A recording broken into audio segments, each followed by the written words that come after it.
जी। और हमारे सका प्रभु जो है नॉर्थ गोवा के काउंसिलर है। तो हमारा आज इस एकादशी की तिथि पे हमारा सौभाग्य है माता जी के बारे में उनसे सुनने के लिए। बहुत बहुत धन्यवाद माता जी आने के लिए। हरे कृष्णा दंडवत नमः। हरे कृष्णा। अ, तो आज मैं बात करने वाली पृथ्वी महाराज के कुछ गुणों के बारे में। तो हमें सब लोगों को ये पता है पृथ्वी महाराज का जो कथा है, जहाँ पे वो अश्वमेध यज्ञ करने जा रहे थे और उन्होंने 99 यज्ञ समाप्त कर लिया था।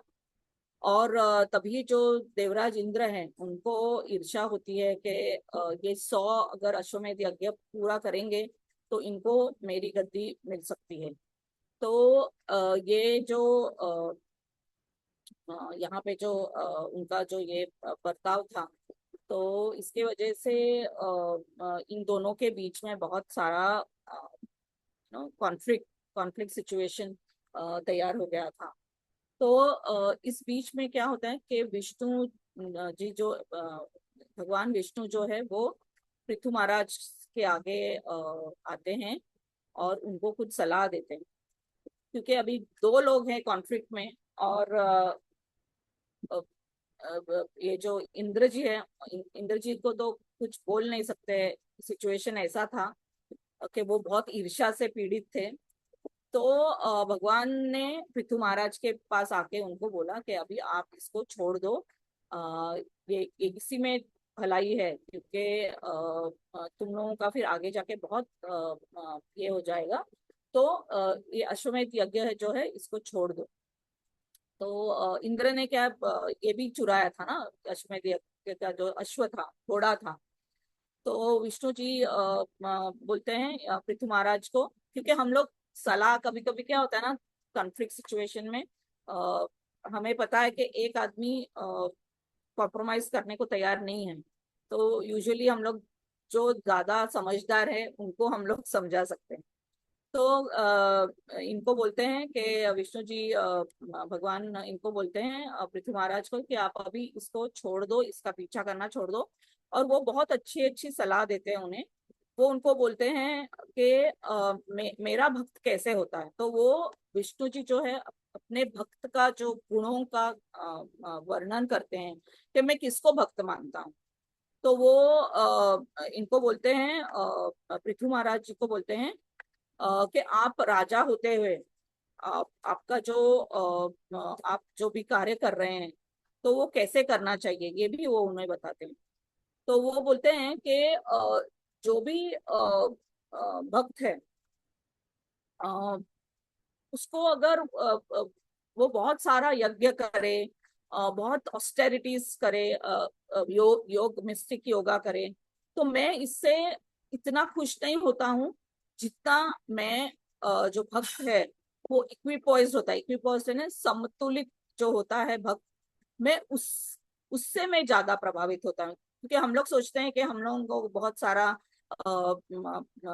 यज्ञ और तप और ये सब करने से भगवान खुश होते हैं।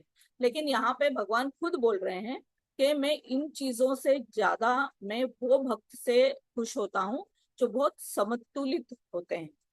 और फिर वो उन्हें ये भी बोलते हैं कि हम लोग जब भी अपना स्वधर्म पाल रहे हैं, अपना जो ऑक्यूपेशनल ड्यूटीज कर रहे हैं और भगवान की सेवा में हम लोग प्रेम से हम भगवान की सेवा करते हैं।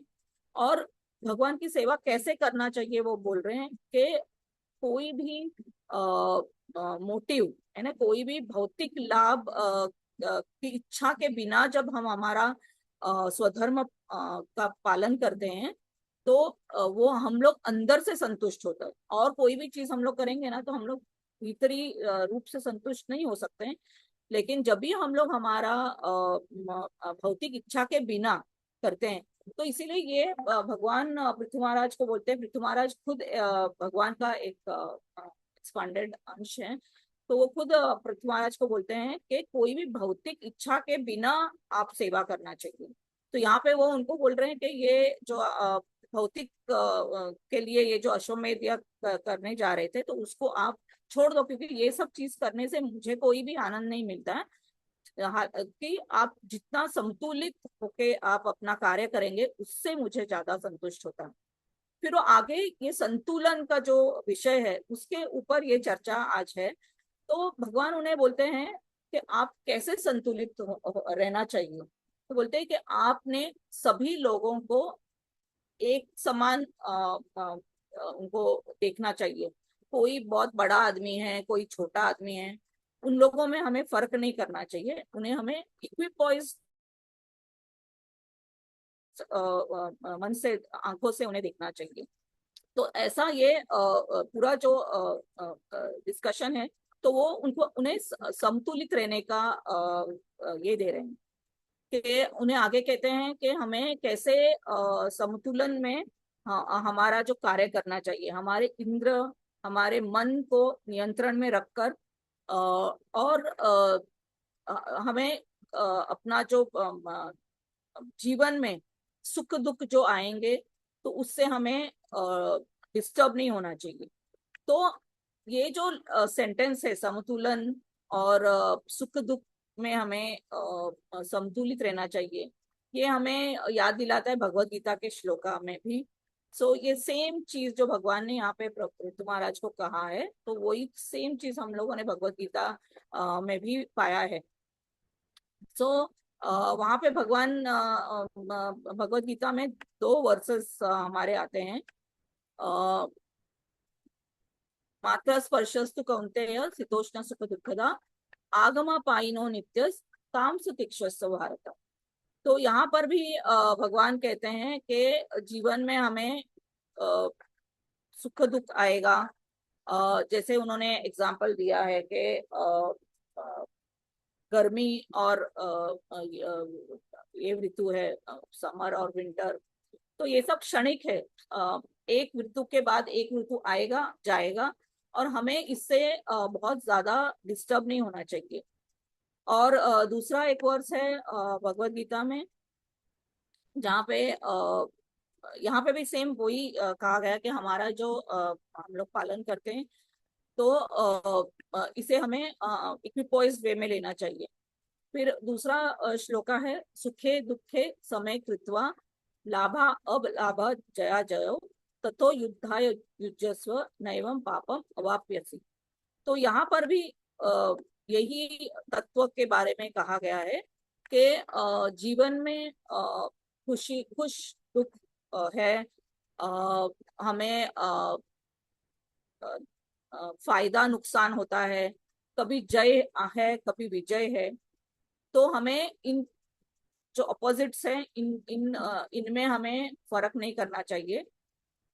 हालांकि ये कहने के लिए बहुत आसान है, लेकिन इससे जब भी हम लोग उतारते हैं जीवन में, तो हम लोग देखते हैं कि हम लोग बहुत डिस्टर्ब हो जाते हैं। जब भी हम लोग को दुख मिलता है या हमें कोई नुकसान होता है जीवन में, तो हम लोग बहुत डिस्टर्ब हो जाते हैं, यानी हमारा जो संतुलन है हम लोग इसको खो देते हैं। और ऐसे स्टेट में हम लोग भगवान को भी कभी कभी याद नहीं करते हैं, भगवान की सेवा भूल जाते हैं।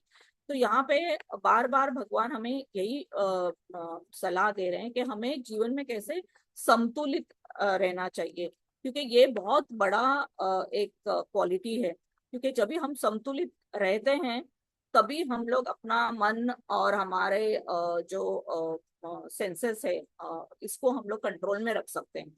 नहीं तो क्या होगा हम लोग जब भी संतुलन खो बैठते हैं, तो हम लोग देखेंगे कि हमारे दूसरे सब जो ईर्ष्या, राग द्वेष, ऐसे सब जो क्वालिटीज है वो उभरने लगते हैं। तो हमें ये जानना चाहिए कि हम जीवन में जो भी कुछ करते हैं, हम भगवान की सेवा के लिए कर रहे हैं, और हमें उस मनोभाव से हमें करना चाहिए भगवान की भक्ति। तो हम लोग जीवन में कैसे हमारे उतार चढ़ाव जो है, इसको हम कैसे डील करेंगे। क्योंकि जीवन है तो हमें ये नहीं सोचना चाहिए कि हमेशा ही हमको सुख होगा, हमेशा ही लाभ होगा, हमेशा ही हमें जय ही मिलेगा। तो ऐसा नहीं होता जीवन में। हमें भगवान ने हमें ये सिचुएशन में ऐसे डाला है क्योंकि हम लोग इससे सीखे। तो उतार चढ़ाव जो भी हमारे जीवन में आएगा, हमें उसे समतुलित भाव से देखना चाहिए। और इससे हमें बहुत इंट्रोस्पेक्ट भी करना चाहिए। हमें सोचते रहना चाहिए कि मैं अभी कैसे बिहेव कर रही हूँ या कर रहा हूँ।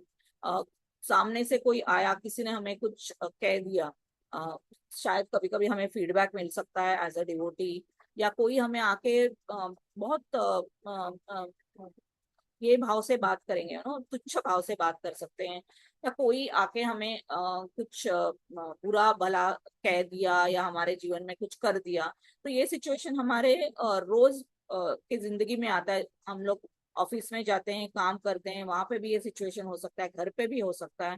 तो ये सब जो उतार चढ़ाव, कभी कभी हमारा बहुत नुकसान हो सकता है, कोई हमारा पैसा लूट के जा सकता है, चोरी हो सकती है, हमारा जॉब चला जा सकता है। तो लाइफ में हमें हमें बहुत सारा उतार चढ़ाव देखने को मिलता है।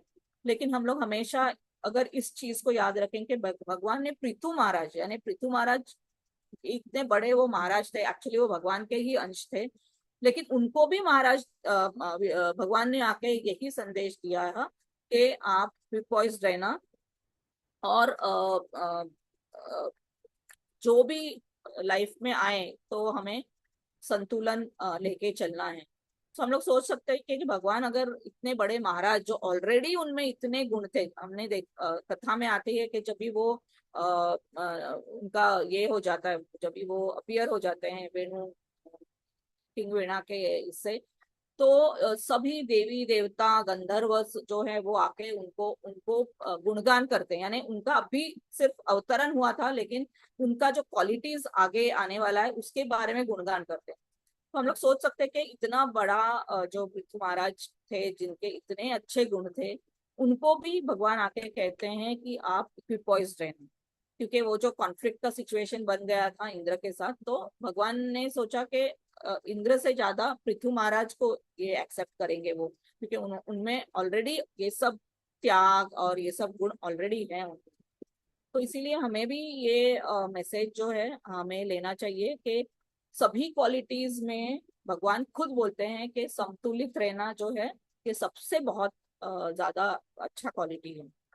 तो मैं आज यहीं पे पूर्ण विराम देती हूँ कि हम लोग इसी सोच से आज का दिन आगे बढ़ाएं, और हमारे सभी कार्यों में हम यही सोचे कि आज मैं इस सिचुएशन में कैसे मैं संतुलित रह सकती हूँ और मैं कैसे इसको रिस्पॉन्ड कर सकती हूँ। हरे कृष्णा। हरे कृष्णा। धन्यवाद माता जी। हरे हरे कृष्णा। कृष्णा।